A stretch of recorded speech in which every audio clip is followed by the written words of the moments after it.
I'm Maya, and I love to read. Today, I have a book with me about a birthday party. It's called Happy Birthday, Jamela by Nikki Daly. Jamela felt like jumping out of her shoes. Soon it would be her birthday. "You know, Jamela, I am so happy that you were born," said Mama. "Let's have a party to celebrate." "You were a lovely fat baby," said Gogo, squeezing Jamela. "And look at you now, such a big girl." The next day, they went shopping for birthday clothes. First, they looked at dresses. Jamela tried on lots until they found one that was just right for a party. Jamela twirled around like a model. Mama said, "This dress is beautiful, but you can't wear those shoes with it." Jamela looked at her shoes. They were her favorites, but they were a bit beat up.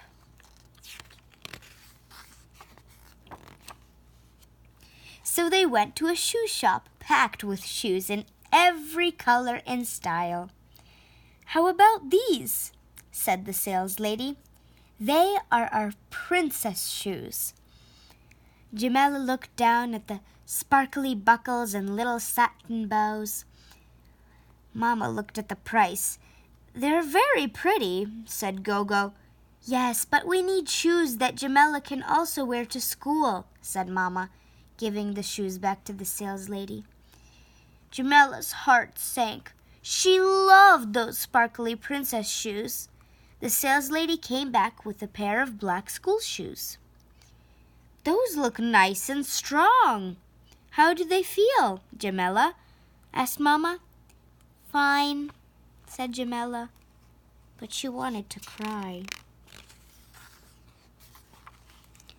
Alone in her room, Jamela wished that somehow, when she opened the shoebox, she'd find the princess shoes inside. But when she looked, a pair of strong black school shoes lay there like heavy bricks. They smelled nice, but they could never, ever be birthday girl shoes. Birthday girl shoes had to be pretty. They needed to be sparkle and glittery. Suddenly, Jamela had an idea. She got out her box of treasures. For ages, she'd been collecting precious beads and sparkly, glittery bits. Carefully, she glued the beads all over the shoes until they sparkled, glittered, and shone. Then she ran into the kitchen to show Mama and Gogo. "Look, Mama!" cried Jamela. When Mama looked, her eyes almost fell out. "Oh, no!" she cried. "What have you done to your new school shoes?" Gogo wanted to laugh, but wasting money was no laughing matter, so she frowned instead. "I can't even look at what you've done," said Mama. "Humba! Go away, Jamela!" as she waved her arms as though she wanted to sweep Jamela out of the house. Jamela's lip trembled. She looked around for help, but Gogo pointed to the door. Mama needed time to cool down. Jamela went outside and sat on the sidewalk. She was very, very sad. When Ammon, the fruit seller, passed by, he asked, "What's wrong? What's with the long face, Jamela?" So she told him, "Well, I must say, I like your fancy shoes, but your mama works very hard, and you shouldn't waste her money."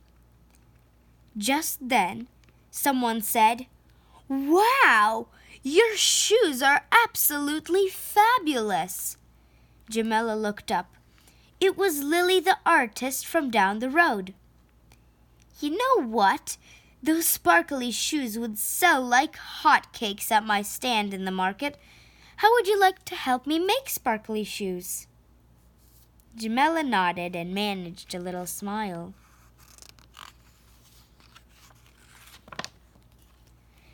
Early next morning, Jamela and Lily began to decorate some plain shoes that Lily had bought from the supermarket.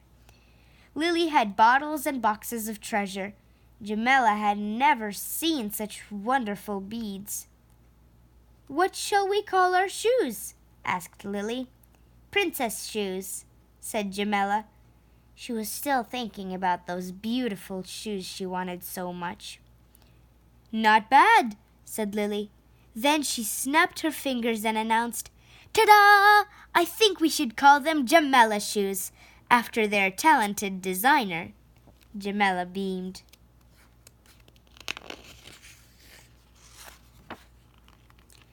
That weekend, Lily and Jamela set up their stand in the market. As soon as they unpacked the Jamela shoes, people started to gather around. No one had ever seen anything quite like them. The shoes sold like hotcakes. Some girls were still waiting in line when finally the shoes had all gone. But Lily said she'd take orders for more.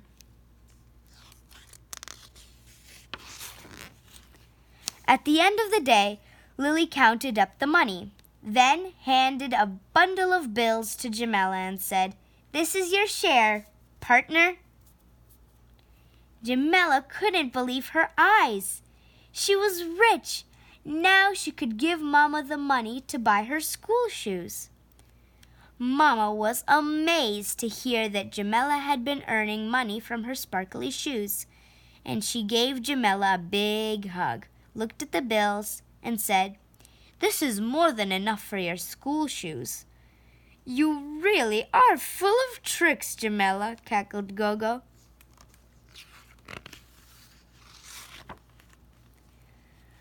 On her birthday, Jamela looked beautiful. All her favorite people were there. When all the presents had been opened, Mama handed Jamela a great big shopping bag. Jamela dipped in and pulled out a pretty box with a card that read, "Happy birthday, Jamela, from Mama." Jamela opened it and pretended to be surprised. "New school shoes!" she cried. "En così, Mama."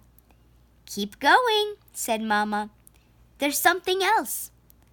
Once more, Jamela dipped into the bag. Another box and another card. Jamela read, "Happy birthday, Jamela, from Jamela." Open it, Jamela," cried Gogo.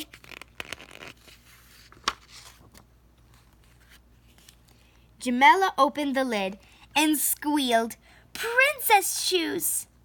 Put them on," cried Gogo. Lily helped Jamela fasten the sparkly buckles, and Jamela stroked the satin bows. "They really are shoes for a princess," said Mama. "But I'm very happy that you also have shoes for school." "And Jamela's shoes for dancing," said Lily. "Now who's got lucky feet?" said Gogo. Everyone sang, "Minim nadi kue, minim nadi kue, minim nadi Jamela, minim nadi kue." Then Jamela blew out 7 candles and made a wish.